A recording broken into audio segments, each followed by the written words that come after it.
అత్యంత నమ్మదగిన యేసయ్య పవిత్ర నామంలో నేటి కార్యక్రమాన్ని వీక్షిస్తున్న మీ అందరికీ శుభములు తెలియజేస్తున్నాం. ఈ కార్యక్రమాలు మీకెంతో ఆశీర్వాదకరంగా ఉన్నందున దేవుణ్ణి స్తుతిస్తున్నాం. ఆదికాండము 18వ అధ్యాయం 9వ వచనం నుండి ధ్యానిస్తున్నాం. దేవదూతలు అబ్రహామును శారాను సందర్శించారు. వచ్చే సంవత్సరానికి కుమారుడు పుడతాడని దేవుడు అబ్రహాముకు తెలియజేశాడు. శారా నవ్వి తాను నవ్వలేదంటుంది. సత్యాన్ని కప్పిపుచ్చడం అసాధ్యం. దేవదూతలు సొదొమ గొమొర్రా జంట నగరాల వైపు చూస్తూ ఉన్నారు. దేవుడు తాను చేయబోతున్నది అబ్రహామునకు తెలియజేశాడు. సర్వలోకానికి అబ్రహాము ఆశీర్వాదకరంగా చేయగోరాడు దేవుడు. ఎందుకంటే అబ్రహాము లోకాన్ని దేవుని కొరకు ప్రభావితం చేయగలడని దేవుడు అబ్రహామును గురించి ఎరిగి ఉన్నాడు. దేవుడు అబ్రహాముతో సార్వత్రిక నిబంధన చేశాడు. నేటి వరకు అబ్రహాము ప్రభావం సార్వత్రికంగా నిలిచి ఉంది. అబ్రహాము ఎప్పటికీ లోకాన్ని సార్వత్రికంగా ప్రభావితం చేయగలడని దేవునికి తెలుసు. అబ్రహాముకు దేవుడు సొదొమ గొమొర్రాలను గురించి తెలియజేశాడు. అబ్రహాము ప్రార్థించాడు, విజ్ఞాపన చేశాడు. సాధ్యమైన విధంగా సొదొమ గొమొర్రాలకు రక్షణ కల్పించాలని మొరపెట్టాడు. దేవుడు అతని మొరవిని లోతును రక్షించాడు. దేవునికి అబ్రహాం యొక్క అంతరంగం తెలుసు. దేవుడు మన ఆలోచన వ్యవస్థను, మన భావజాలమంతటినీ ఎరిగి ఉంటాడు. మనలను గూర్చి మనకు తెలిసిన దానికంటే మనలను గూర్చి దేవునికే ఎక్కువ తెలుసు. ప్రతి మనిషిపై దేవునికి ఎంతో శ్రద్ధాసక్తులు ఉన్నాయి. మన మాట, తలంపు, క్రియ ఆయనకు మరుగైంది కాదు. నేటి ఆధునిక లోకం సొదొమ గొమొర్రాలను మించిపోతూ ఉంది. తనకు విధేయులైన వారికైతే ఆయన రక్షణను ప్రసాదిస్తాడు. ఇక ఇందలి సత్యాలను గ్రహించడానికి మనలను మనము సిద్ధపరచుకుందామా? సోదరీ సోదరులారా, ఆదికాండం 18వ అధ్యాయం 9వ వచనంతో ప్రారంభం చేసుకుందాము. అబ్రహాము తానెరుగకయే దేవదూతలకు ఆతిథ్యమిచ్చాడు. వారు, నీ భార్య శారా ఎక్కడున్నది అని అడిగారు. అదిగో గుడారములో ఉన్నది అన్నాడు అబ్రహాము. అందుకు ఆయన అన్నాడు, మీదటికి ఈ కాలంలో నీ వద్దకు నిశ్చయంగా మళ్ళీ వస్తాను. అప్పటికి నీ భార్య అయిన శారాకు ఒక కుమారుడు కలుగుతాడు. శారా ఆయన వెనుక ఉండిన గుడారపు ద్వారమందు వింటూ ఉన్నది. తలుపు రంధ్రంలో చెవిబెట్టి శారా జాగ్రత్తగా వింటున్నది. వచ్చినవారు దేవదూతలు అని శారాకు అబ్రహాముకు తెలిసిపోయింది. అబ్రహాము శారా బహుకాలము గడిచిన వృద్ధులు. స్త్రీధర్మము శారాకు నిలిచిపోయింది. శారా అనుకున్నది, నేను బలము ఉడిగిన దానిని అయిన తరువాత నాకు సుఖం కలుగుతుందా? నా యజమానుడు వృద్ధుడై ఉన్నాడు కదా. శారా తనలో తానే నవ్వుకున్నది. నాకు కొడుకు పుడతాడా? ఇది సాధ్యమా? శారా నవ్వింది. ఇది ఎటువంటి నవ్వు? దేవుని మాట నమ్మదగిందేనా అనే అనుమానపు నవ్వు. ఇది నా పట్ల నిజంగా జరుగుతుంది అంటావా? అది నవ్వు. ఇది నమ్మదగని నిజం అనుకుని నవ్వింది. ఇది ఎలా నమ్మటం? అందుకే ఈ నవ్వటం. అంతటా యెహోవా అబ్రహాముతో అన్నాడు, వృద్ధురాలనైన నేను నిశ్చయముగా ప్రసవిస్తానా అని శారా నవ్వింది ఎందుకు? యెహోవాకు అసాధ్యమైనది ఏదైనా ఉన్నదా? మీదటికి ఈ కాలమున, నిర్ణయకాలమున నీ వద్దకు తిరిగి వస్తాను. అప్పుడు శారాకు కుమారుడు కలుగుతాడు. శారా భయపడి, నేను నవ్వలేదు అన్నది. ఆయన, అవును, నీవు నవ్వావు అన్నాడు. దేవుడు నిలదీసి ప్రశ్నించినప్పుడు శారా భయపడింది. నవ్వలేదని చెప్పి తప్పించుకోచూచింది. అయితే సత్యాన్ని కప్పిపుచ్చే ప్రయత్నం కేవలం అవివేకం. అప్పుడు ఆ మనుష్యులు అక్కడి నుండి లేచి సొదొమ వైపునకు చూచారు. అబ్రహాము వారిని సాగనంపటానికి వారితో కూడా వెళ్ళాడు. వారికి వీడ్కోలు చెబుదామని వారితో ముందుకు కొంత దూరం నడిచాడు. అల్లంత దూరాన సొదొమ గొమొర్రా జంట నగరాలు కనపడుతున్నాయి. చూడటానికి దృశ్యం దూరం నుంచి ఎంతో బాగుంది.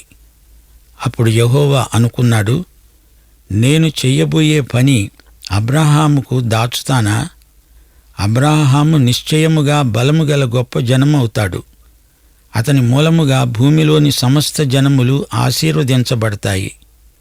యెహోవా అబ్రహామును గురించి చెప్పినది అతనికి కలుగజేసేటట్లు తన తరువాత తన పిల్లలు, తన ఇంటివారు నీతి న్యాయములు జరిగిస్తూ యెహోవా మార్గమును గైకొనేందుకు అతడు వారికి ఆజ్ఞాపిస్తాడని అతణ్ణి నేను బాగా ఎరుగుదును. గమనించాలి, దేవుడు సొదొమ గొమొర్రా జంట నగరాలను నాశనం చేయబోతున్నాడు. ఆ సంగతి దాపరికం లేకుండా అబ్రాహాముకు తెలియచేస్తున్నాడు. అబ్రాహాము లోకములోని సమస్త వంశములపై ఎంతో గొప్ప ప్రభావం చూపుతాడు. తరతరాలకు అబ్రహాము ప్రభావం అశేష జనాంగములపై ఉంటుంది. ఈ రోజు వరకు అబ్రహాము ప్రభావం అలా సార్వత్రికంగా నిలిచిపోయి ఉంది. ఈ నిజం అందరూ ఒప్పుకొని తీరాల్సిందే. ఈ జరగబోయే విషయం అబ్రహాముకు దాచకూడదు అనుకున్నాడు దేవుడు. అబ్రహాము ఇంటిలో ఎంత క్రమశిక్షణ ఉందో దేవుడు గుర్తించాడు. 20-21 వచనాల్లో దేవుడు తాను ఏం చేయబోయేది చెప్పేస్తున్నాడు. సొదొమ గొమొర్రాలను గూర్చిన మొర గొప్పది, వాటి పాపము బహుభారమైనది. నేను దిగిపోయి నా వద్దకు వచ్చిన ఆ మొర చొప్పున వారు సంపూర్ణముగా చేశారో లేదో నేను చూస్తాను. చేయని ఎడల అది నేను తెలుసుకుంటాను. దేవుడంటున్నాడు, ఫిర్యాదు వచ్చింది, విచారణ చేయడానికి నేను వెడుతున్నాను. దేవుడు విచారణ చేయకుండా ఏదీ త్వరపడి చెయ్యడు. దేవుడు చెప్పబట్టి అబ్రాహాముకు అర్థమైంది. లేకపోతే దేవుడు పాపాన్ని చూచి ఉదాసీనంగా తటస్థంగా ఉండిపోయాడు అనుకునేవాడేమో. లేదా దేవుడు కఠినుడు, హఠాత్తుగా జంట నగరాలను నాశనం చేశాడు అనుకునేవాడే. అందుకే దేవుడు తన బిడ్డలకు తాను ఏం చేయబోయేది బయలుపరుస్తాడు. దేవుడు బయలుపరచిన సంగతులను బట్టి ఆయన పట్ల మనకు సదవగాహన కలుగుతుంది. అయినా దేవుడు అన్ని సంగతులు చెప్పడు, అవసరమైనంత వరకే చెబుతాడు. ఆ మనుష్యులు అక్కడి నుండి తిరిగి సొదొమ వైపుగా వెళ్ళారు. అబ్రహాము ఇంకా యెహోవా సన్నిధిలోనే నిలిచి ఉన్నాడు. దేవుని సన్నిధిలో అబ్రహాము కనిపెట్టి ఉన్నాడు. అప్పుడు అబ్రహాము సమీపించి అన్నాడు, దుష్టులతో కూడా నీతిమంతులను నాశనం చేస్తావా? ఇప్పుడు అబ్రహాము లోతును గురించి ఆలోచిస్తున్నాడు. అంతకుముందు ఒకసారి లోతును కాపాడాడు. మరి ఇప్పుడు లోతుకు గొప్ప ప్రమాదం ముంచుకొచ్చింది. లోతు నీతిమంతుడని, రక్షించబడిన వాడని అబ్రహాము నమ్మకం. అందుకే దేవుణ్ణి అడుగుతున్నాడు, నీతిమంతుల మాటేమిటి? చాలామంది ఆ జంట నగరాలలో రక్షించబడిన వారు ఉంటారులే అనుకుంటున్నాడు అబ్రహాము. అబ్రాము గోజాడుతున్నాడు. ఇది ఉత్కంఠభరితమైన విజ్ఞాపన ప్రార్థన. దేవా, ఆ పట్టణములో ఒకవేళ 50 మంది నీతిమంతులు ఉంటే దానిలో ఉన్న 50 మంది నీతిమంతుల నిమిత్తం ఆ స్థలాన్ని నాశనం చేయక కాపాడవా? 50 మందిని ఆ పట్టణంతో నాశనం చేస్తావా? ఆ చొప్పున చేసి దుష్టులతో కూడా నీతిమంతులను చంపడము నీకు దూరమగునుగాక. నీతిమంతుని దుష్టునితో సమానముగా ఎంచటం నీకు దూరమగునుగాక. సర్వలోకమునకు తీర్పు తీర్చేవాడు న్యాయము చేయడా? అవును, పరమతీర్పరి న్యాయం చేకూర్చడా? బైబిలంతా ఇదే సాక్ష్యం వినబడుతుంది. సర్వలోకమునకు తీర్పరి ఎల్లప్పుడూ న్యాయమే తీరుస్తాడు. మానవునిదే అన్యాయం, దేవునిది ఎప్పుడూ న్యాయమే. అప్పుడు దేవుడన్నాడు, సొదొమ పట్టణములో 50 మంది నీతిమంతులు గనక నాకు కనపడితే వారిని బట్టి ఆ స్థలమంతటినీ కాపాడతాను. అబ్రాహాం అంతటితో విడువలేదు అన్నాడు. ఇదిగో, ధూళి బూడిదే అయిన నేను ప్రభువుతో మాట్లాడడానికి తెగిస్తున్నాను. 50 మంది నీతిమంతుల్లో ఒకవేళ 5 తక్కువైతే 5 తక్కువైనందున ఆ పట్టణమంతా నాశనం చేస్తావా? అందుకు ఆయన అన్నాడు, అక్కడ 45 నాకు కనబడిన ఎడల నాశనం చెయ్యను. ఈ మాటకు అబ్రహాముకెంతో ధైర్యం వచ్చింది. అతడింకా ఆయనతో మాట్లాడుతూ, ఒకవేళ అక్కడ 40 మందే కనపడతారేమో అన్నప్పుడు దేవుడు, ఆ 40 మందిని బట్టి నాశనం చెయ్యను అన్నాడు. అప్పుడు అబ్రహాం అన్నాడు, ప్రభువు కోపడకపోతే నేను మాట్లాడతాను. ఒకవేళ అక్కడ 30 మందే కనపడతారేమో. ఆయన అన్నాడు, 30 మంది నాకు కనపడితే నాశనం చెయ్యను. అందుకు అబ్రహాం అన్నాడు, ఇదిగో ప్రభువుతో మాట్లాడ తెగిస్తున్నాను. ఒకవేళ అక్కడ 20 మందే కనపడతారేమో అన్నప్పుడు ఆయన అన్నాడు, ఆ 20 మందిని బట్టి నాశనం చెయ్యను. చిట్ట చివరికి అబ్రాం అన్నాడు, ప్రభువు కోపపడకపోతే నేను ఇంకా ఒక్కసారే మాట్లాడతాను. ఒకవేళ అక్కడ 10 మందే కనపడతారేమో. దేవుడన్నాడు, సరే, ఆ 10 మందిని బట్టి నాశనం చెయ్యను. యెహోవా అబ్రాముతో మాట్లాడడం చాలించి వెళ్ళిపోయాడు. అబ్రహాము తన ఇంటికి తిరిగి వెళ్ళాడు. అబ్రాహాము పట్టువిడువక ప్రార్థన చేశాడు. అతని విజ్ఞాపన ప్రార్థన దీక్ష ఎంతో గొప్పది. 50 మందితో మొదలుపెట్టి 10 వరకు సంఖ్యను తగ్గిస్తూ వచ్చాడు అబ్రహాము. 10ని ఇంకా ఎందుకు తగ్గించలేదు అబ్రహాము? ఒకవేళ ఒక్క నీతిమంతుడే ఉంటేనో, అప్పుడు దేవుడు ఆ ఒక్క నీతిమంతుణ్ణి అక్కడి నుంచి బయటికి తీసుకువెడతాడు గాని పట్టణం నాశనమైపోయేదే. చివరికి అదే జరిగింది. ఒక్కడే నీతిమంతుడు, అతడే లోతు. అబ్రహాము అలా అనుకోలేదు, కాని దేవునికి తెలుసు ఆ జంట నగరాలలో ఒక్కడే నీతిమంతుడు, అతని పేరు లోతు. అందుకే దేవుడు లోతుతో చెప్పాడు, రా, బయటికి వచ్చేయి. నీవు వెళ్ళిపోయే వరకు నేను ఈ పట్టణాన్ని నాశనం చేయలేను. యుగాంతంలో జరగబోయే సంఘటన ఈ సందర్భంలో చెప్పక తప్పదు. సంఘం ఈ లోకంలో ఉండగా లోకం మీదికి మహాశ్రమలు రావటానికి వీల్లేదు. ఎందుకని? క్రీస్తు మన పక్షాన తీర్పునకు గురయ్యాడు. అందుచేత రాబోయే తీర్పు సంఘం మీదికి రాదు. శ్రమలు వచ్చినప్పుడు సంఘం ఇక్కడ ఉండదు. సొదొమ గొమొర్రా జంట నగరాలు లోకానికి సాదృశ్యం. ఈ రోజున లోకం అచ్చం అలనాటి సొదొమ గొమొర్రాలలాగే ఉంది. ప్రభువు ఎప్పుడు వస్తాడో తెలియదు. ఆ సంగతి దేవుడు బయలుపరచలేదు. అయితే ఆయన ఎప్పుడైనా రావచ్చు. నేడో రేపో, ఈ క్షణమో మరుక్షణమో ప్రభువు రావచ్చు. తీతుపత్రిక 2వ అధ్యాయం 11 నుండి 13వ వచనం వరకు వినండి. సమస్త మనుష్యులకు రక్షణకరమైన దేవుని కృప ప్రత్యక్షమై మనకు బోధిస్తున్నది. ఏమని? మనము భక్తిహీనతను, ఇహలోక సంబంధమైన దురాశలను విసర్జించి శుభప్రదమైన నిరీక్షణ నిమిత్తము, అనగా మహాదేవుడును మన రక్షకుడును అయిన యేసుక్రీస్తు మహిమ యొక్క ప్రత్యక్షత కోసము ఎదురుచూస్తూ ఈ లోకములో స్వస్థబుద్ధితో, నీతితో, భక్తితో బతుకుతూ ఉండాలి. యేసు రాకడ అతి సమీపమై ఉన్నది. ప్రియ సోదరీ సోదరులారా, మనము దేవుని పిల్లలమని పిలువబడినట్లు తండ్రి మనకు ఎట్టి ప్రేమను అనుగ్రహించాడో చూడండి. అది ఎట్టి ప్రేమ! మన కోసమై ప్రాణం పెట్టిన ప్రేమ. దేవుని తీర్పు రాకముందే దేవుని పిల్లలమైన మనము ఆయన వస్తాడనే నిరీక్షణను బట్టి ఆయన పవిత్రుడై ఉన్నట్లుగా మనల్ని మనం పవిత్రంగా చేసుకొని మంచి సాక్ష్యము కలిగి జీవిస్తాము. యేసునందు పాపమేమీ లేదు. ఆయన యందు నిలిచి ఉండేవాడు ఎవడూ పాపం చేయడు. సోదరుడా, సోదరి, దేవుడు నిన్ను చూస్తున్నాడు.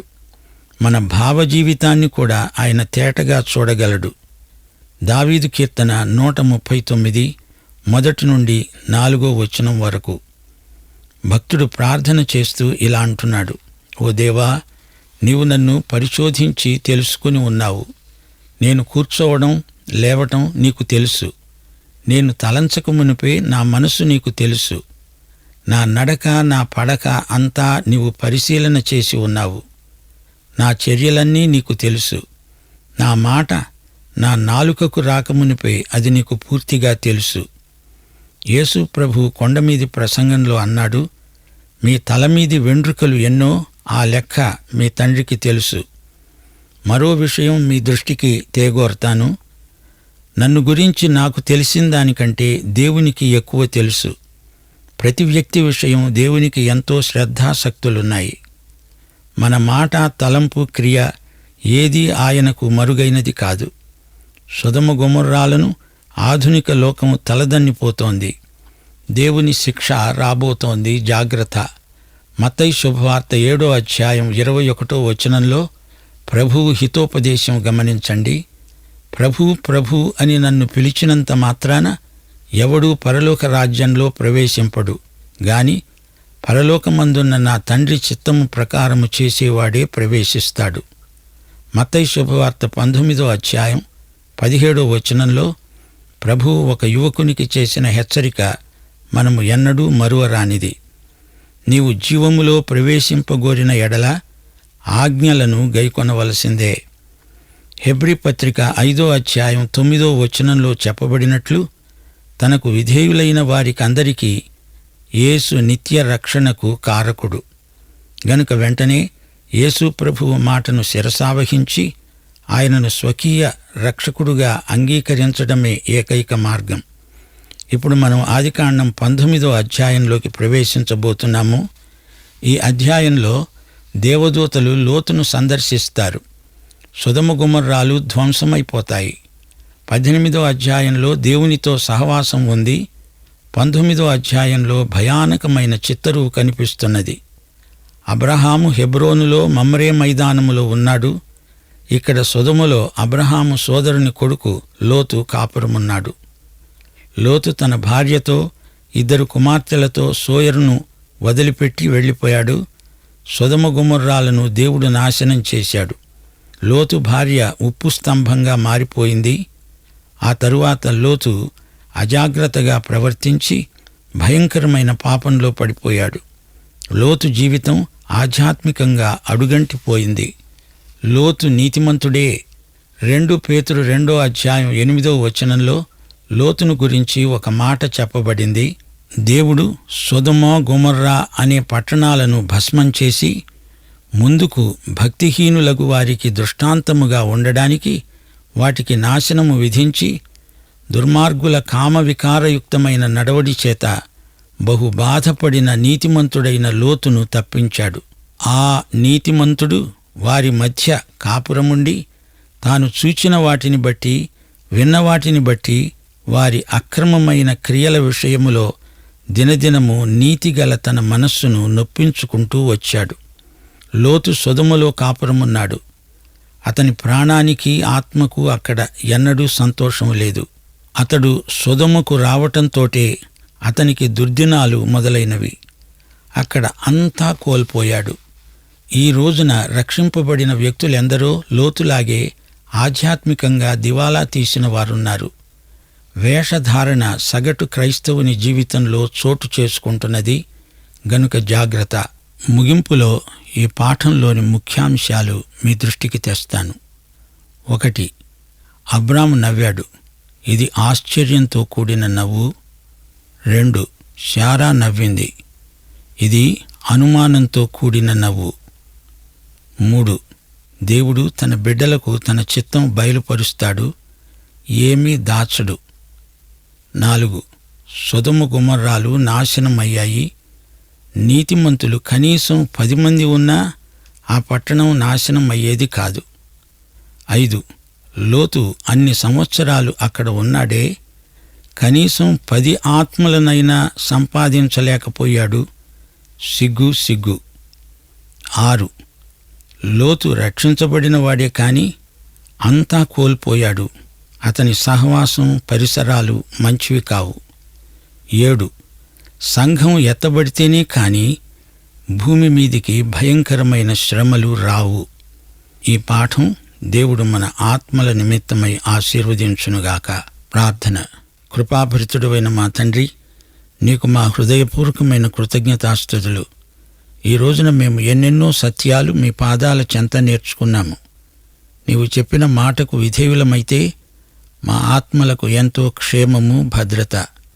ఈ లోకములో మేము ప్రయాణిస్తూ ఉండగా నీవే మమ్మల్ని నడిపించమని, నీ మాట చొప్పున జీవించడానికి కృప మాకు సమృద్ధిగా దయచేయమని యేసుక్రీస్తు వారి దివ్యనామమున ప్రార్థన చేస్తున్నాము తండ్రి. ఆమేన్. ఇంతవరకు విన్న సందేశం ద్వారా మీరెంతో దీవించబడ్డారని నమ్ముతున్నాం. లోకమంతటిపై అబ్రహాము ఎంతో గొప్ప ప్రభావాన్ని కలిగి ఉన్నాడని, అది సార్వత్రికమని విన్నాం. సొదొమ గొమొర్రాలను దేవుడు చూశాడు. పాపాన్ని చూసినప్పుడు దేవుడు ఉదాసీనంగా ఉండిపోడు, తప్పక చర్య తీసుకుంటాడు. కఠినుడై వ్యవహరించడు, సమయం ఇస్తాడు. సరిదిద్దుకునేటట్టు గద్దిస్తాడు. ఒక దశలో తప్పకుండా చర్య తీసుకుంటాడు. అదే అబ్రహాంకు చెప్పాడు. అబ్రహాం యొక్క సంభాషణలో, విజ్ఞాపనలో అబ్రహాంతో ప్రోత్సాహకరంగా మాట్లాడాడు దేవుడు. దేవుడు బయలుపరిచే సంగతులను బట్టి ఆయన ఎడల మనకు మంచి అవగాహన కలుగుతుంది. దేవుడు తన ప్రజలకు సమస్తము బయలుపరిచాడు. అలాగే అన్నిటినీ దేవుడు మనతో చెబుతాడని అనుకోలేం. దేవుని సన్నిధిలో అబ్రహాము కనిపెట్టి ఆయన యొక్క చిత్తం కొరకు చూస్తూ ఉన్నాడు. దుష్టులతో పాటు నీతిమంతులను కలిపి నాశనం చేయవద్దని దేవుణ్ణి వేడుకుంటూ ఉన్నాడు. అబ్రహాము తన బంధువు లోతును గురించి ఆలోచిస్తున్నాడు. అంతకుముందు ఒకసారి లోతును అబ్రహాము కాపాడాడు. మరిప్పుడు లోతుకు ఒక గొప్ప ప్రమాదం ముంచుకొస్తుంది. అబ్రహాము దేవుని సన్నిధిలో గోజాడుతూ వచ్చాడు. ఉత్కంఠభరితమైన ప్రార్థన, విజ్ఞాపన, విశ్వాస యొక్క స్వభావం. దేవుని తీర్పు రాకముందే మనం సిద్ధమై ఉండాలి. సొదొమ గొమొర్రాలు లోకానికి సాదృశ్యంగా ఉంటున్నాయి. ఈ రోజున లోకం అలనాటి సొదొమ గొమొర్రాలాగే ఉంది. ప్రభు ఎప్పుడైనా రావచ్చు. ఆయన రాకడ కొరకు సిద్ధపడదామా? అట్టి కృపను దేవుడు మనకందరికీ దయచేయనుగాక. దైవాశీస్సులు.